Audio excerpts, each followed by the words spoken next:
Assalamualaikum. Ini instruksi untuk men-generate CSV dari Elasticsearch. Jadi kalau kita ke Elasticsearch, maka kita pergi ke ini dulu ya, sebelah kiri yang garis 3 ini. Kemudian kita lari ke Discover. Maka ini akan ada tampilan seperti ini. Ini kebetulan datasetnya yang kita sudah ada yang di PIK. Nah, kita bisa ngedump ini menjadi CSV, tapi saya nggak mau semua datanya, saya pengen data misalnya satu sensor tertentu ya. Misalnya sensornya yang mau saya dump itu ID-nya misalnya saya tahu ya, out BR Sarang misalnya ya. Kalau saya begitu, maka dia hanya filter out BR Sarang saja. Nah, ini dia akan lihat last 24 jam ya, last 24 hours. Sebentar, ini kalau kita mau generate aja, ini langsung udah bisa sih sebetulnya. Jadi kalau kita klik ke share, ya, terus dia CSV report, nah ini bisa generate CSV report. Terus dia track is in progress, kalau kita klik ke sini ya kita bisa melihat bahwa dia itu sedang processing ya. Nanti kalau udah selesai, dia bilang, nah ini download report. Sudah selesai, maka reportnya ini kalau kita open ya, ini waduh kebetulan kayak gini ya. Nah, maaf. Data was imported. Oke ya.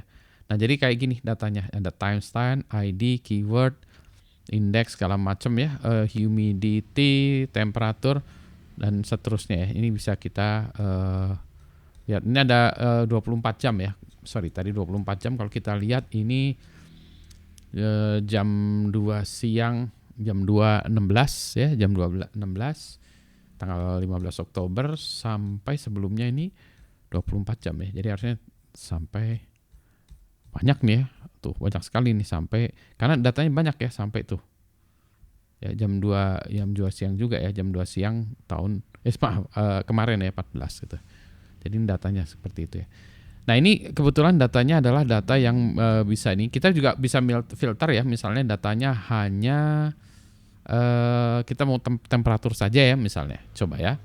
Saya misalnya tertarik hanya temperatur saja. Kita coba ya. Jadi balik lagi, kita discover, ini masih filternya seperti itu. Tapi saya hanya mau ini aja ya, temperatur aja ya kayaknya ya. Ya, nah ini ya temperaturnya kayak gini di visual seperti ini. Kita bisa lihat temperaturnya. Ini mungkin nggak last 50 menit ya, 24 jam ya. Tas gitu. Nah, kita bisa pakai line ya, 24 jam kayak gini ya. Nah, ini kita bisa download juga dalam bentuk CSV juga ya. Kalau tadi kan banyak ya. Ini kita nah, kalau ini CSV-nya kecil ya. Kita coba lihat aja. Cas lagi. Nah, ini kan cuma itu ya. Jadi cuma time datanya ya. Setiap ini tadi datanya ya singkat ya, karena ini dari jam 14 sampai 14 dan dia per 30 menit ya. 30 menit datanya ya. Karena tadi ya, kita datanya yang ini tadi ya. Yang ini. Timestamp per 30 menit. Kalau kita mau lebih detail lagi bisa juga sih. Timestampnya ini mau per berapa ya gitu ya. Tapi ini adalah cara ngedump database-nya dari Elasticsearch ini ya, database yang visualisasinya Kibana ini langsung kita jadikan CSV. Nanti data CSV-nya bisa kita proses menjadi program sendiri. Gitu. Sip ya. Assalamualaikum.